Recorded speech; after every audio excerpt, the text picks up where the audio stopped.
नमस्कार, हकीकत न्यूज में आपका स्वागत है। मैं हूं आपके साथ अंकिता। चलिए बढ़ते हैं मुख्य खबर की ओर। रीवा गोड तहसील अंतर्गत ग्राम बड़ा गांव के रहने वाले रिटायर्ड मिलिट्री कर्मी रज्जन कुमार वर्मा ने गंभीर आरोप लगाते हुए बताया कि उनकी निजी जमीन का अभी तक सीमांकन नहीं हुआ है और सरकार व स्थानीय पटवारी इस मामले में एक दूसरे पर जिम्मेदारी डालकर अपना पल्ला झाड़ रहे हैं। उन्होंने बताया कि सरकार द्वारा बिना किसी विधिवत सीमांकन के उनकी जमीन से रास्ता निकालने की कोशिश की जा रही है, जो पूरी तरह गलत है, जिसका विरोध रज्जन वर्मा कर रहे हैं।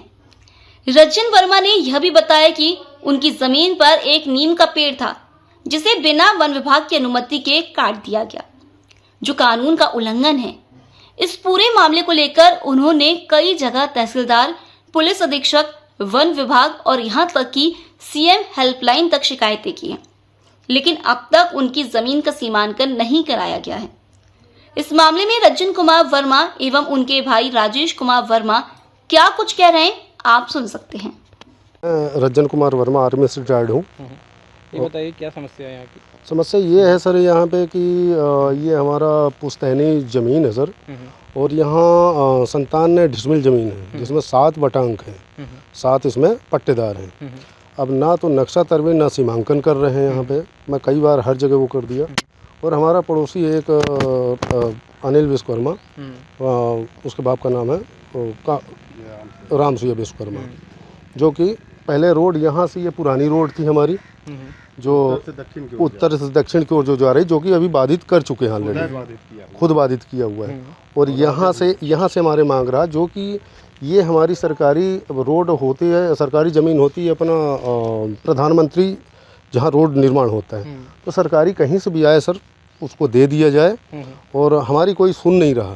मैं हर जगह एसपी, कलेक्टर पास, और जिद में आके ये हमारा कम से कम 40 साल पुराना नीम का पेड़, जो आपके सामने वो जड़ पड़ी हुई है, और वहाँ पे वो पेड़ का लकड़ी पड़ा हुआ है, ज़बरदस्ती करके गुंडे बुला के कटवाया। और मना करने पर, मैं नहीं था, मना करने पर वो आरे वाली मशीन लेके काटने के लिए दौड़ा है, जो कि हम लोग अपनी जान बचा के, मैं तो नहीं था खैर, ये लेडीज थे, वो अपनी जान बचा के गई हुई हैं।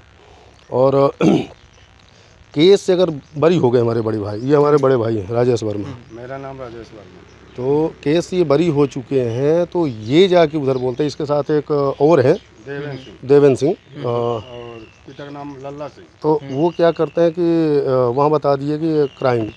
देखिए, अगर कोर्ट अगर जजमेंट दे दिया ना, तो आप उसको वो नहीं, मुलजिम नहीं बोल सकते हो। ठीक, तरह तरह की बातें बोली जाती है और ज़्यादा से ज़्यादा दबाव डाला जाता है। कहीं भी हमारी सुनवाई नहीं हो रही। मैं हर जगह का पेड़ काटने का FIR हर जगह रिपोर्ट किया हूँ। अब पटवारी साहब हमको बोले कि आप सीमांकन नहीं है, इस वजह से नहीं हो रहा नक्शा तरवीन। मैं राजस्व विभाग में वो भी लगा दिया, गुड़ तहसील में, और ये भी क्या बोलते हैं, नक्शा तरवीन का भी दे दिया। और फिर ये क्या तहसीलदार साहब, RI साहब को लिख के दी, जो कि मैं आपको कॉपी दिया हूँ।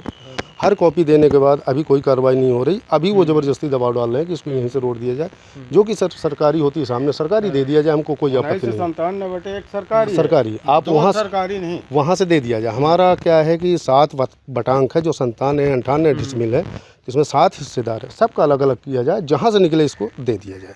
मतलब बिना सीमांकन के ही? हाँ, यस। और ये बताइए, आपने पेड़ काटने की बात की है, तो वन विभाग से परमिशन ली थी? नहीं, कोई परमिशन नहीं, कोई परमिशन के पेड़ काटे? हाँ, सरहंगों द्वारा 4-5 खड़ा करके रखा और यहाँ कटिंग किया, जो कि उसके साथ एक और है, वो आपको वीडियो में दिख जाएगा।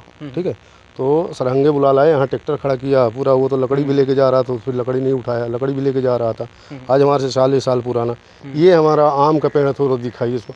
ये आम का पेड़ है, कम से कम 50-60 साल का सर। तो हमारा अगर निस्तार यहाँ पे, तो हमारा कब्जा सामने होगा सर। हम तो उधर, ठीक है, अगर हमारी वो सरकारी, तो आप हमारा घर गिरा दीजिए, यहाँ से तोड़ दीजिए, हमको कोई आपत्ति नहीं। जहाँ से निकले सर, वहीं 1997 वोटा एक ही ना की जाए, हमारे ऊपर ज़्यादा दबाव ना दिया जाए।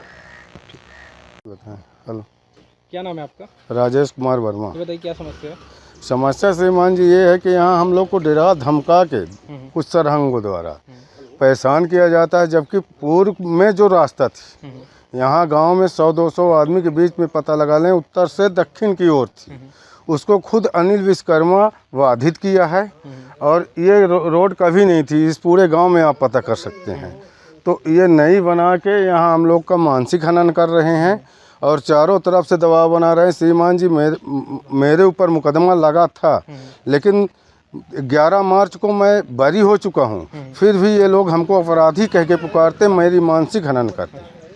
मतलब इसका सीमांकन नहीं किया जा रहा है अभी? न सीमांकन नहीं है, न कुछ भी इसमें नहीं है, सिर्फ एक सरहंगाई से निकाला जा रहा रोड, जबकि सरकारी 1997 जहाँ से उसको निकालें, इसके बाद फिर निकालें ना, जमीन रास्ता कहाँ से बनता है? ये बताइए सरकार से आपकी क्या है? सरकार से यही है कि जो हमारा जन मान हान जो होगा तो वो सब सरकार जिम्मेदार होगी। श्रीमान जी हम कहाँ से होंगे, हम तो खुद भी डर डर के जी रहे हैं यहाँ। ठीक।